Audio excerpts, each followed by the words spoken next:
안녕하세요. 김원준입니다. 김관진 석방한 판사 공격 멈춰라. 김관진 전 장관, 임관빈 전 실장을 석방한 신광열 판사 관련 조선일보 어제자 기사 제목입니다. 기사는 신광열 판사 비판 여론에 대해 법대 교수들이 뜻을 모아 성명을 냈다며 430명 법대 교수가 회원으로 있다는 전국 법과대학 교수회의 이호선 회장을 인터뷰하고 있습니다. 이 인터뷰를 통해 이 회장은 법관의 결정에 대한 과도한 비판은 헌법과 법치주의 정신을 무너뜨릴 수 있다는 위기감으로 교수들이 뜻을 모았다고 주장했습니다. 그런데 이 단체 홈페이지에는 그 430명이 누군지가 없고 뜻을 모았다는 교수들 명단도 없고 발표했다는 성명서도 없고 기자회견의 정보도 없습니다. 성명서도 기자회견도 없는데 성명 자체를 기자는 어떻게 한 거죠?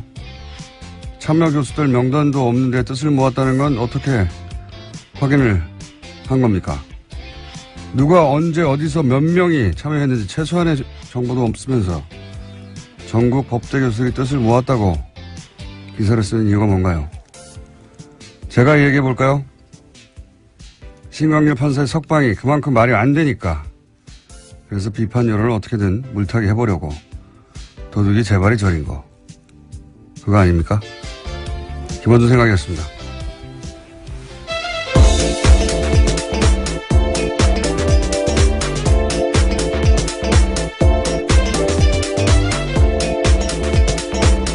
시사인의 김은주입니다. 네. 오늘 첫 뉴스는 다 이제 북한 미사일로 모든 매체가 도배가 됐겠지만 저는 아닙니다. 저는 어제 이어서 이 전국 법과대학 교수회의 이야기를 좀 더 해야 되겠어요. 예. 어제 좀 이 단체가 어떤 단체인지 조사 좀 해보셨어요? 네, 어제 홈페이지가 다운되어 있어서요. 접속이 안 됐습니다. 계속해서. 접속자가 아마도 폭주해가지고, 예, 확인해 보려고 하는데, 홈페이지가 안 열린 걸로, 예. 근데 이제 폭주하기 전에 저는 다 봤거든요. 이미. 봤는데, 원래는 전국 법과 대학 교수, 회의가 아니라, 명칭이 달랐는데 이게 명칭이 변경됐어요, 작년에. 그리고 작년 2월에 사단법인화 되고, 이제 현 회장이 선출됐어요. 어제 말씀드렸듯이 알림마당 공지는 한 6개. 자료도 한 10여 개 수준. 예. 거의 회장님 혼자 운영하는 홈페이지 아닌가. 그 정도 수준이었는데, 사무실도 본인 연구실이나 그 옆방인 것 같고요. 예. 앞으로 이제 서명했다는 명단이 혹시라도 나오면 일일이 다 확인해 볼 생각입니다. 근데 제가 이제 이 뉴스에 관심을 가진 이유가 뭐냐면 저는 이런 뉴스에 관심이 많아요. 이 프로세스를 보면, 이 성명 자체는 사실은 정체불명이에요. 예. 누가 참여했고, 언제 참여했고, 몇 명이, 그리고 뭐 어떤 내용으로, 어디서 기자회견을 했고, 뭐 이게 없어요. 아무것도. 없는데도 연합뉴스라고 하는 우리나라 최대 통신사 브랜드가 이걸 기사화하지 않습니까? 그러면서 권위를 가져요. 그렇지 않습니까? 그리고 나서 포털 메인에 하루 종일 걸어둬요. 이렇게 되면 어떤 개인이나 혹은 일부 주장이 이런 프로세스를 거치면서 권위가 부여돼서 전 국민을 상대로 여론전을 할 수 있게 되는 거 아닙니까? 그런데 실제 여기에 동원된 사람들을 생각해 보면 그럴듯한 단체명, 그 단체 관계자 하나 둘, 언론사 기자 하나 둘, 언론사 편집 라인, 포털의 뉴스 에디터 한 6명, 7명만 그 프로세스 선상에 딱 있으면 마치 전국에 수많은 사람들, 수백 명의 사람들이 직접 나서서 공식적으로 성명을 내고 그걸 수백만의 사람들에게 뿌릴 수 있지 않습니까? 얼마나 효율적이에요. 예, 몇 명의 이야기를 몇백만에게 뿌린다는 게. 이명박 박근혜 시절 이렇게 정말 많이 했거든요. 이 전형적인 어떤 그 여론 후도의 프로세스가 돌아가는 걸 또다시 보게 되는 거죠, 지금. 예, 그래서 저는 이 뉴스가 어떻게 실린 건지 도대체, 어떤 과정을 거쳐서 이게 도대체 전국에 400명 이상 법대 교수에 나서서 이렇게, 공식적으로 선명을 낸 것처럼 기사가 됐는지 저는 앞으로 꼭 밝혀야 되겠습니다. 그래서 왜냐하면 이게 한 번이 아니라 이런 일이 너무 많았기 때문에 과거에 아직도 이런다는 거죠. 저는 이 뉴스에 관심이 많습니다. 자, 앞으로도 계속 관심을 가져야겠다고 해놓고 이제 북한 미사일 얘기해보죠. 네, 안보 관련된 뉴스가 오늘 가장 큰 뉴스 중에 하나인데요. 오늘 새벽 합동참모본부는 북한이 탄도미사일을 발사했다고 밝혔습니다.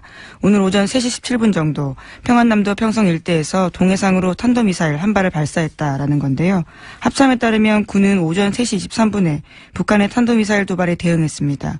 동해상으로 적 도발 원점까지의 거리를 고려해서 지해공 동시 탄착 개념을 적용한 미사일 합동 정밀 타격 훈련을 실시했다라고 합니다. 오랜만이네요. 네, 75일 만입니다. 예. 지난 9월 15일 날 중장기 거리 미사일 쏘았습니다. 제가 여기서 주목하는 거는 시간대가 이제 새벽 3시. 예, 이건 이제 미국 시간대를 타겟한 거거든요. 그리고 이게 일본을 넘어가지 않았어요. 기술적으로 그건 아무것도 아닌데 북한에는. 일본 별도를 넘어가지 않았다. 두 번째 주목 포인트는. 그리고 거리는 충분히 길다. 그러니까 이게 지난번에 재진입 기술이 가장 어렵다고 얘기했지 않습니까? 제가 보기엔 이제 미국을 상대로 일본을 넘어가지 않는 것은 영내의 긴장은 최소화하면서 우리 기술이 재진입의 기술까지 확보된 것, 뭐 이런 미국의 과시하는 의미다. 예. 왜냐하면 북한이 원하는 건 이제 핵 보유국으로 인정하라는 걸 원하는 거니까요. 예. 그런 목적의 발사인 것 같습니다. 네. 네, 그래서 로이터 통신의 보도에 따르면요. 미 국방부는 북한이 발사한 미사일에 대한 1차 분석 결과를 내놨는데 대륙간 탄도미사일, 그러니까 ICBM으로 평가된다라고 밝혔습니다. 북한 미사일이 약 1000km 날아가서 일본 해상에 낙하했고요. 미국과 동맹국에는 위협을 주지 않는다라고 미 국방부가 밝혔습니다. 그러니까요. 예. 지금 영내 긴장을 최소화하면서 기술력은 보여주고 그리고 시간대를 볼 때 이 미국 보라고, 예, 미국의 반응을 얻어내기 위한, 그 관점에서 이제 미사일을 보시면 되는 거고요. 그 외에 여러 가지 이야기들은 다 대잡이죠. 예, 올해 내내 있었던.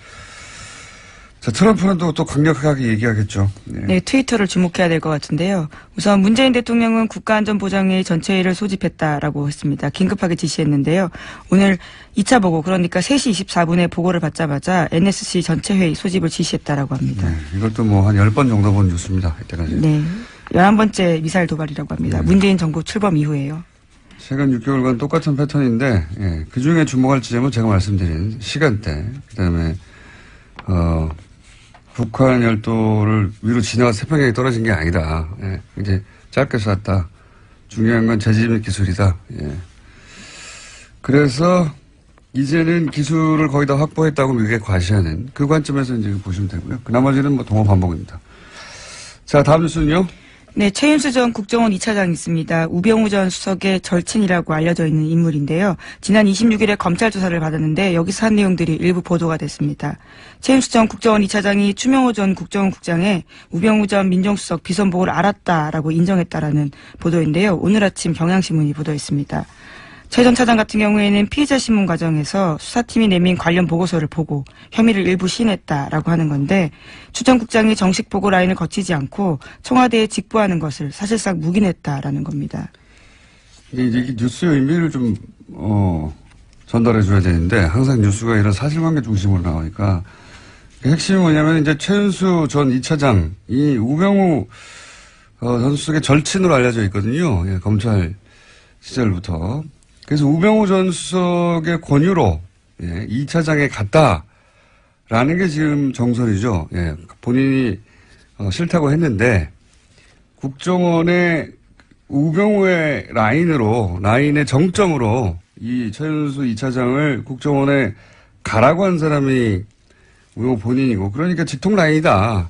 그래서 최순실 라인이라고는 추 국장도 그 아래에 있었던 거다. 실제로는 이 모든 국정원과의 그 내통 혹은 거래는 우병우와 최윤수 선상에 이루어진 거다. 이게 이제 검찰이 보는 시각이에요. 예. 실제로 이병우 당시 국정원장 같은 경우에는요, 관련 사실들을 알지 못했다라고 검찰은 확인했다라고 합니다.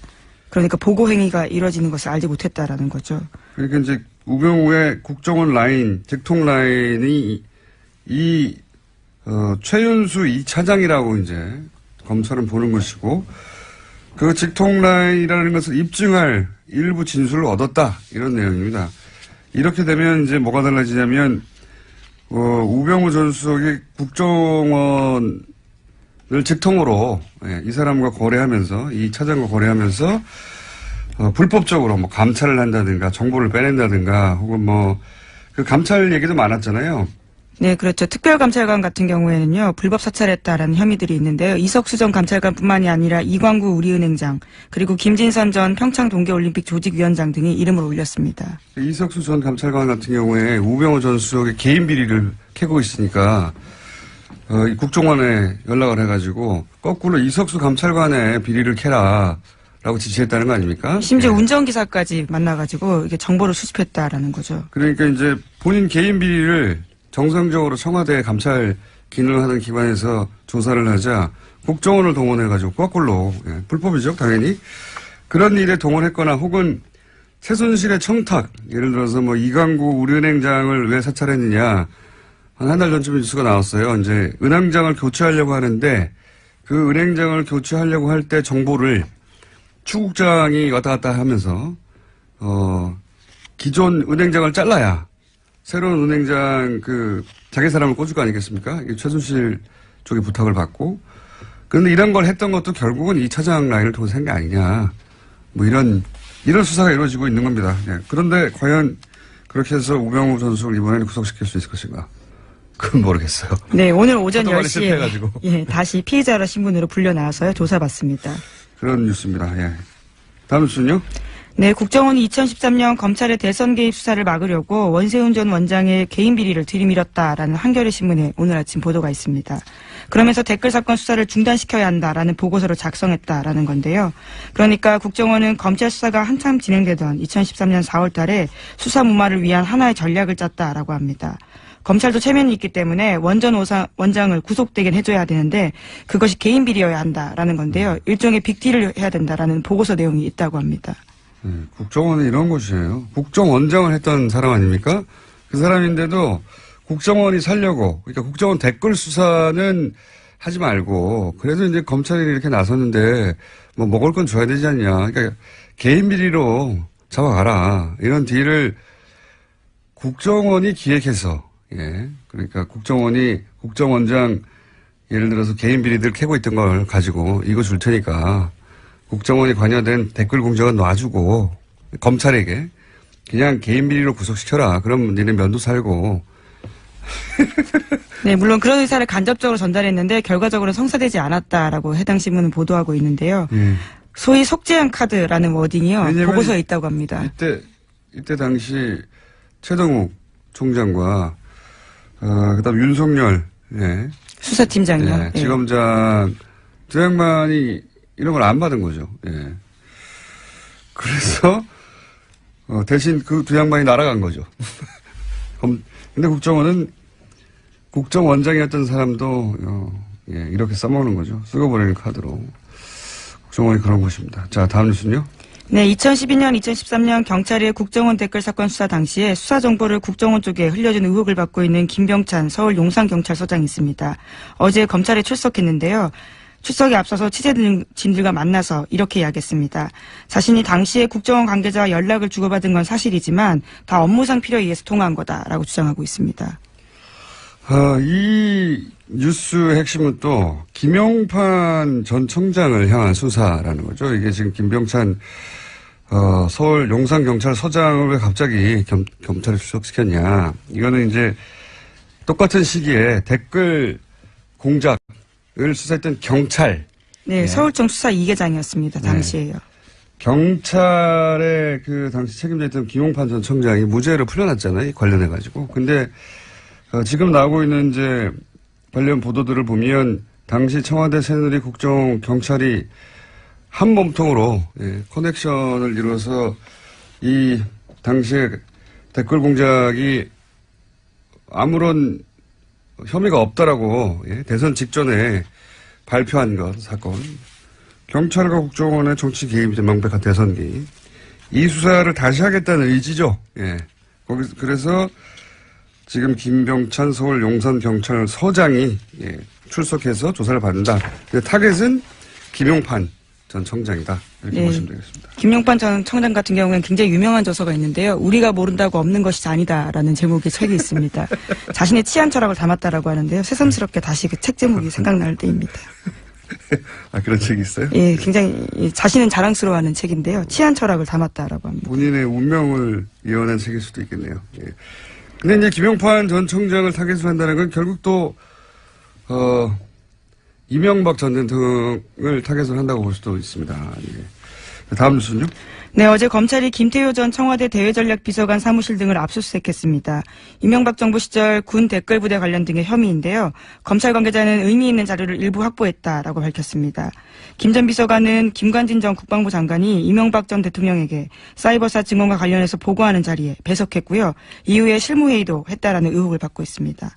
이것도 역시 이명박 전 대통령을 타겟으로 한 수사입니다. 그러니까 댓글 공작, 국정원 댓글 공작 혹은 사이버 사령부 댓글 공작, 이 공작을 이제 청와대에서 주도했는데 청와대 주도했던 실무회의의 총책 정도 해당되는 사람이 이 김태효 당시 비서관이거든요. 이 김태효 비서관이 김관진 전 국방장관이 이제 검찰에서 인정했잖아요. 본인이 대통령에게 사이버사 증언과 관련 보고를 했고 지시도 받았다. 대통령이 보고했다는 말을 했어요. 김관진 전 장관이. 했다는 거죠. 예. 근데 그 실무회의의 책임자였단 말이죠. 김태효 비서관이. 그러니까 지금 김관진, 임관빈 석방되니까 아예 다이렉트로 김태효 비서관 쪽으로 타겟을 바꾼 겁니다. 현재. 예. 그것도 역시 이명박 전 대통령을 타겟으로 하는 수사 진척이다. 자, 다음 뉴스는요? 네, 어제 국회 부의장인 자유한국당 심재철 의원의 발언이 논란이 되고 있습니다. 문재인 대통령과 임종석 비서실장, 서훈 국정원장과 윤석열 서울지검장을 법치 파괴, 내란죄와 국가기밀 누설죄 등으로 형사고발해야 한다라고 주장해서인데요. 심 의원은 현재 문재인 정부가 적폐청산이라는 미명 아래 여러 행정부처 과거사 진상조사위를 설치해서 벌이고 있는 일은 실질적으로 조사가 아니라 수사다 이렇게 주장하고 있습니다. 예. 하여튼 전 부럽습니다. 어제도 얘기했지만 뭐 아무 말이나 막 해도 되는 거 아닙니까? 예, 그렇습니다. 대통령과 비서실장과 국정원장 그리고 서울중앙지검장까지. 여기 항상 자유한국당이 검찰을 문제 삼을 때는 보통은 검찰총장을 문제 삼는데 자유한국당은 항상 윤석열 지검장을 타겟으로 해요. 예. 윤 지검장이 잘하고 있다는 얘기죠. 네, 내란죄까지 운운했습니다. 내란죄. 예. 그런 뉴스가 있습니다. 예. 좋겠습니다. 아무 말이나 막혀도 되고. 자, 다음 뉴스는요. 네, 어제 조윤선 전 정무수석의 재판이 있었습니다. 여기에 박준우 전 정무수석이 증인으로 나왔는데요. 전임 정무수석이었습니다. 박준우 전 수석 같은 경우에는 조 전 수석에게 불리한 진술을 어제 했는데요. 1심 때 한 진술을 바꾼 겁니다. 1심 때는 조 전 정무수석에게 블랙리스트 관련 업무를 인수인계했는지 기억나지 않는다라고 했는데요. 이 말을 뒤집은 겁니다. 조 전 장관, 조윤선 전 장관은 굉장히 곤혹스러운, 곤란한, 불리한 증언이네요. 이렇게 되면, 왜냐하면 이전에는 기억나지 않는다고 했는데, 이거 다시 뒤집은 거예요. 인수인계 했다고. 예. 네. 1심 같은 경우에는 그러한 진술 등을 바탕으로 해서 무죄를 줬었거든요. 네. 그런데 그게 아예 뒤집어진 겁니다. 굉장히 자세히 진술했습니다, 어제. 예. 그때도 기억났는데, 사실은 변호인단 측에서 거짓말을 유도하여서, 그렇게 거짓말 했다. 근데 지금 마음이 바뀌었다. 이런 거 아닙니까? 마음이 바뀌었다기보다는 이제 본인에게. 예, 검찰 수사를 받고 있는 상황이거든요. 본인에게 이 혐의가 오게 될 경우에 이제 어떻게 합니까? 자기가 벗어나야 되는데. 여하간 조 전 장관은, 석방됐는데, 굉장히 불리하게 됐습니다. 네, 시기와 장소, 워딩까지 굉장히 자세하게 이야기했습니다. 좌파단체 배제와 우파단체 지원은 박근혜 대통령과 김기춘 비서실장이 관심이 있는 사안이기 때문에 챙겨야 한다. 이렇게까지 말했다고 합니다. 자, 시간이 거의 다 됐기 때문에 이제 제목 체크하고 넘어갈까요? 네, 신임 대법관 후보로 두 사람이 제청됐는데요. 안철상 대전지방 법원장과 민유숙 서울고법 부장판사입니다. 이제까지 서울대 50대 남성으로 획일화됐던 대법원 구성에서 탈피해서 다양화가 시도됐다라는 평가받고 있습니다. 비서울대 출신 여성 법관 그리고 소위 이제 엘리트 코스로 가는 법원 행정처 거치지 않은. 네. 그런 의미에서 파격이다. 예, 평가를 받고 있고요. 다음은요. 네, 국민의당과 바른정당 정책연대 협의체가 오늘 첫 회의를 엽니다. 바른정당 유승민 대표 같은 경우에는 또 자유한국당과 통합하지 않겠다라고 선을 그었고요. 하지만 국민의당 내에서는 반대파의 반발이 갈수록 거세지고 있습니다. 지금 이제 이 앞에는 바른정당이 그렇게 분당이 됐고 혹시 국민의당도 그런 길을 걸을까 싶어서 정당 관련해서는 인수가 계속 나오고 있습니다. 네. 자, 오늘 여기까지 하겠습니다. 네, 시사인의 김은지였습니다. 감사합니다. 평창 동계올림픽이 이제 70여일 남았다고 합니다. 네. 그래서 한번 짚어보기로 하겠습니다. 평창 동계올림픽 조직위의 공동집행위원장 최문순 강원지사님 전화 연결됐습니다. 안녕하세요, 지사님. 네, 안녕하십니까. 네. 반갑습니다. 네, 고맙습니다. 오랜만입니다. 네. 네, 오랜만입니다. 네, 고맙습니다. 지난번에 직접 나온다고 하시지 않으셨습니까? 글쎄요, 한번 불러주시면. 네. 이번에도 모시려고 했는데. 네네. 네. 보좌관들이 시간이 없으시다고, 바쁘시다고. 네. 저희가, 죄송합니다. 네. 예, 모신 이유가 입장권 안 팔려서 걱정 많다고 그래가지고 저희가 모셨어요. 입장권이 네, 그렇게 네. 많이 안 팔리고 있습니까? 네, 지금 다행히 이제 초반에 이제 부진했었는데요. 예. 초반에 부진을 이제 극복하고 지금 막 팔리고 있는 중입니다. 지금 전부 100만 장을 팔아야 되는데. 예. 그 중에 이제 반을 넘게 팔았습니다. 지금 한 52% 정도 팔았습니다. 네. 원래 이 동계올림픽의 그 입장권 판매 추이가 2달 전에 50% 정도 팔리면 그게 정상적인 겁니까? 잘 팔리는 건가요? 이렇게 잘 팔린다고는 할 수는 없지만, 그래도, 비교적 정상에 가깝다. 그러니까, 초반에 부진을 극복했다. 이렇게 말씀드릴 수가 있겠습니다. 저희가 처음 섭외할 때는 안 팔린다 걱정이 태산이었는데 좀 팔리고 있는 와중이군요, 이제 그 사이에. 그렇습니다. 네, 네. 갑자기 판매율이 올라간 이유가 뭡니까? 그 사이에 이제 올림픽 성화가 들어와서 성화. 지금 이렇게 다니고 있고요. 다른 올림픽의 예를 봐도 올림픽 성화가 이제 돌아와서 돌아다니면서 이렇게 흥행이 시작되는 모양입니다. 이제 올림픽 성화, 그 다음에 단체 구매가 또 많습니다. 단체 구매. 이렇게 조직별로 이렇게 단체 구매를 해주는 분들이 많이 있어서 이렇게 빠르게 좀 올라가는 것 같습니다. 나머지는 그 평창 요새 롱패딩 유행이는데 거기 끼워 팔면 다 팔리지 않을까요? 글쎄요, 그런데, 롱패딩이 의외로 다른 곳에서 이제 좀 예상치 못한 곳에서 흥행이 막 돼가지고요. 그것도 관심을 불러일으키는데 꽤 역할을 한 걸로 생각을 하고 있습니다. 알겠습니다. 그럼, 입장권은 그러면 크게 걱정하지 않아도 되는 추세다. 예. 그렇습니다. 연말까지 한 80% 정도 팔 수 있을 것 같고요. 올림픽 전까지는 이제 완판해볼 목표를 가지고 있습니다. 완판, 예. 완판하시면은 완판나무를 한번 또 출연해 주시고요. 네, 네. 네. 그리고 또 언론 보도에 이제 숙박비가 너무 비싸다. 지금 일반인 예약도 안 받는다 이런 뉴스가 있던데 이 문제는 네. 강원도가 해결할 수 있는 문제입니까? 어떻게 합니까? 강원도뿐만 아니라 시군이 함께 해결해야 될 문제인데요. 예. 지금 초반에 지금 말씀하신 그런 일이 없지 않았습니다. 이게 초반에 이제, 왜 이런 일이 생겼냐 하면 올림픽 조직위원회하고 IOC에서 올림픽 운영요원들이 이제 쓸 호텔하고 콘도를 전부 이렇게 수용한다 그럴까 차출한다 그럴까 한 150개 정도를 이렇게 쓰게 됐습니다. 그러니까 다른 손님을 못 받게 된 거죠. 그러다 보니까 좀 좋은 숙박업소들이 좀 줄어들어서, 이제, 과열됐다 그럴까? 과열됐습니다. 그러다 보니까 이제 값이 좀 오르고, 그래서 약 한 방 하나에 50만원 선까지 올라갔었는데, 저희들이 여러 가지 자율적으로 협약도 하고, 또 단속도 하고, 또 실제로 이렇게, 실제로 계약이 잘 안 돼서 지금 한 28, 9만원까지 이렇게 값이 내려가 있는 상태입니다. 50만원. 그러니까, 2인 1실 기준을 말씀하시는 겁니까? 50만 원이? 그렇습니다. 네. 방 하나에. 대단하네요. 많이 좀 내려갔고요. 네. 저희들이 이제 앞으로는, 강릉이나 평창 정선에 예약을 하신 분들은 제가 전화번호 1330, 이 콜센터로 전화를 하시면 저희들이 공정 가격으로, 정상 가격으로 예약하실 수 있도록 위치와 가격을 전부 안내하도록 하겠습니다. 1330으로 전화 주시면 고맙겠습니다. 지역번호 없이 그냥 1330으로 하면 됩니까? 그렇습니다. 네. 1330으로 전화하면 그 공평한, 그러니까 시장 너무 바가지 쓰지 않는 가격으로 예약을 대행해 줍니까, 여기가? 그렇습니다. 네, 네. 아니, 강원도에서 운영하는 곳이에요? 이제 강원도하고 그 관광공사 이렇게 같이 아하, 운영하겠습니다. 그렇군요. 네.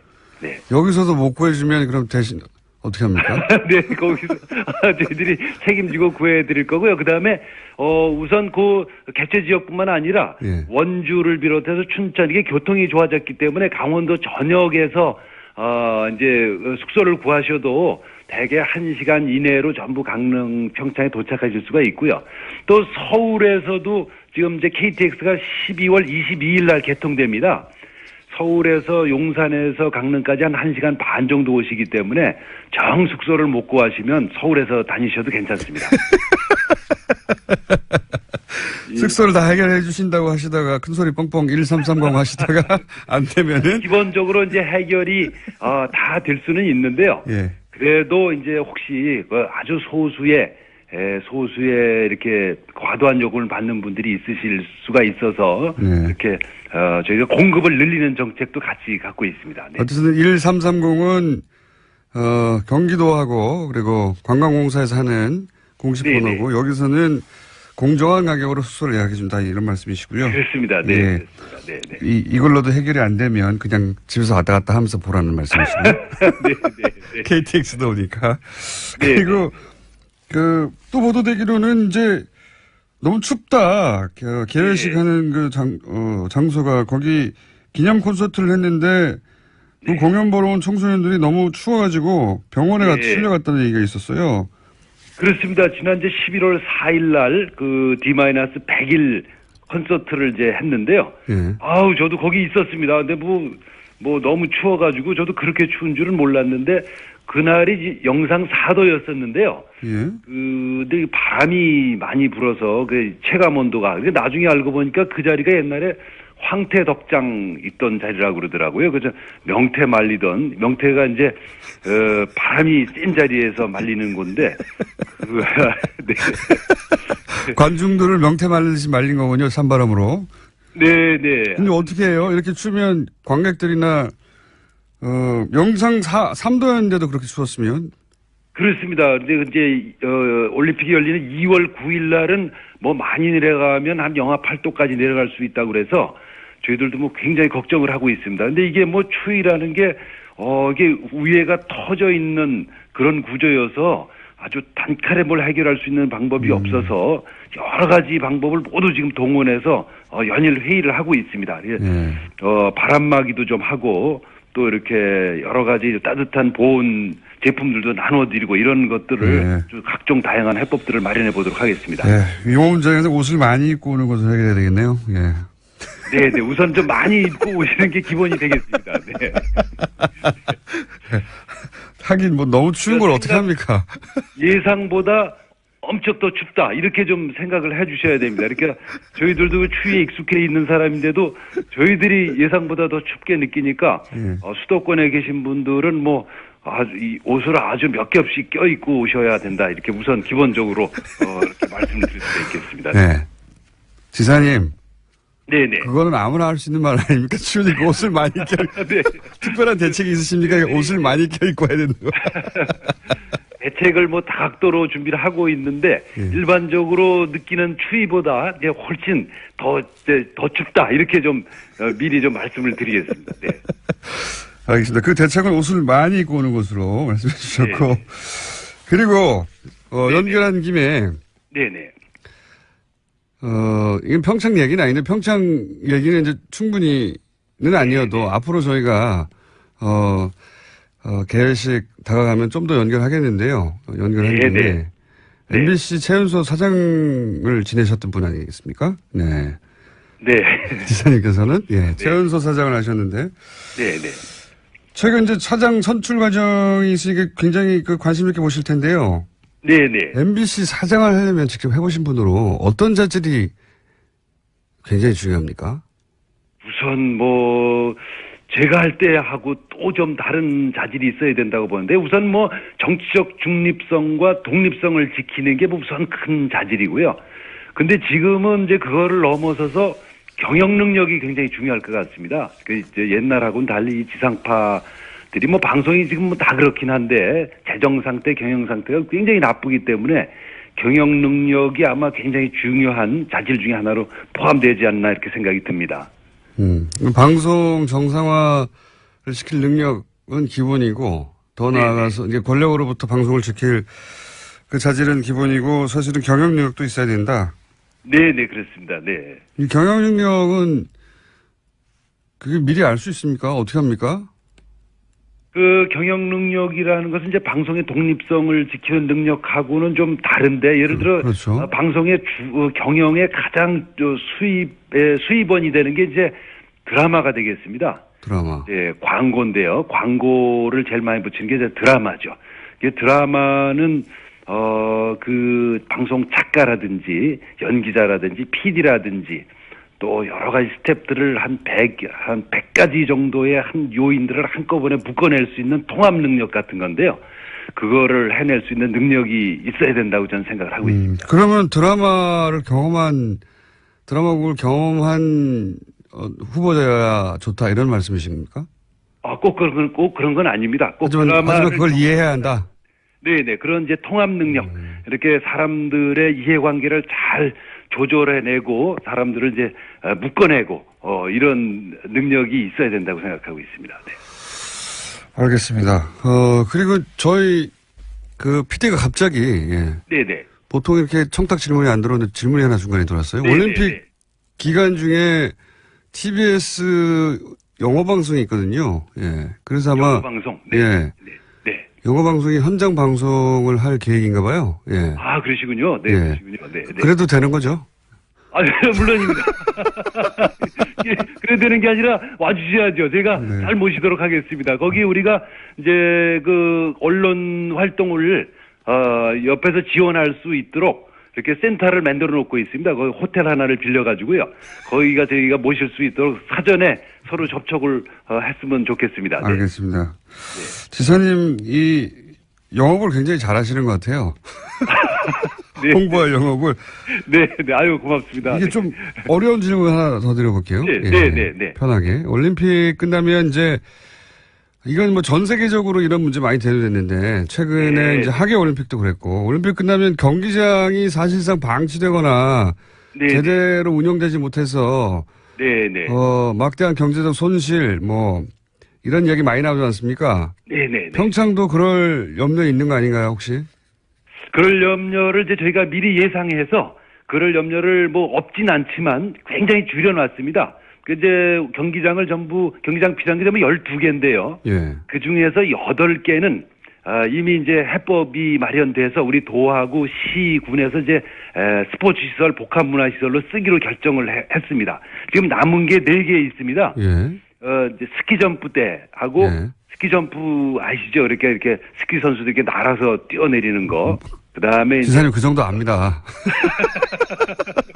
굉장히 많이 아시는데요. 그다음에 썰매장도 아시겠죠? 그 왜 봅슬레이나 뭐 루지 이런 거 타는 그 썰매장. 요런 것들은 그걸 뭐 어떻게 달리 쓸 방법이 없습니다. 그렇죠. 국가대표 선수 외에는. 그래서 그런 것들 이제 이 4개가 있는데 그걸 정부와 우리 도가 역할 분담해서 이제 돈을 좀 내자. 이제 이렇게 지금 진행 중이어서요. 그게 곧 12월 말까지 결론 나게 될 것 같습니다. 그것만 해결되면 이제 이 문제들이 다른 나라하고는 달리 좀 올림픽 들어가기 전에 해결이 다 된 채로 들어갈 수 있을 것 같습니다. 그러니까 이제 스키 점프나 썰매장처럼 전문 선수 아니면 사용하지 않을 시설들을 제외하고는 뭐 지역 주민이나 지자체 뭐 활용 방안이 다 만들어져 있다는 말씀이시네요. 네. 그렇습니다. 네. 전부 끝나 있습니다. 네. 그렇군요. 예. 스키 점프 그리고 뭐 루지 이런 시설은 사실은 우리나라 선수도 부족하고 그렇죠? 네. 뭐 국제 대회가 맨날 있는 것도 아니니까. 그렇습니다. 네. 그건 뭐 어차피 좀 이렇게 공공 목적으로 국가대표 우리나라의 유일한 시설이고 또 동양에서도 유일한 시설입니다. 그래서 그거는 좀 약간 돈이 들어가더라도 이렇게 유지를 해야 될 걸로 판단을 하고 있습니다. 오늘은 마지막 질문인데 그래서 3선 도전하십니까? 그 선거 나가는 건 대개 뭐 우리 집사람이 결정하기 때문에 저뿐만 아니라 많은 정치인들이 아마 그러실 겁니다. 그래서 한번 아직 상당히 이제 어려운 질문이어서 아직 질문을 못 하고 있습니다. 네, 나가도 되겠냐고. 나도 되겠냐. 굉장히 분위기는 안 좋습니다. 네. 분위기를 안 좋다는 것은 이제 사모님이 뭐 2번 했으면 됐지 뭘 또 하려고 그러냐 이런 그렇습니다. 전반적인 이런 분위기고, 예. 거기 결제를 득해야 저희하고 인터뷰가 가능하겠네요. 그렇습니다. 네. 좀 결제 시간을 좀 되도록 늦추고 있습니다. 네. 알겠습니다. 이제 결제되는 대로 저희가 연락을 드리도록 하겠습니다. 네네. 오늘 말씀 감사합니다. 고맙습니다. 네, 감사드립니다. 고맙습니다. 네. 네, 고맙습니다. 네. 다음에 스튜디오에 직접 한번 모시겠습니다. 지금까지 평창조직위 공동집행위원장 최문순 강원도 지사였습니다. 자, 오랜만에 무려 10분의 시간을 배정받았습니다. 보통은 한 자리 숫자 4분, 5분, 6분, 7분 이 정도 선에서 끝났는데 오늘은 거의 10분 가까이. 오늘 혹시 누구 못 나오세요? 갑자기? 저희가 예. 그동안 너무 박대하고 홀대하고. 홀대하고 발시하였다. 그래서 10분은 주자.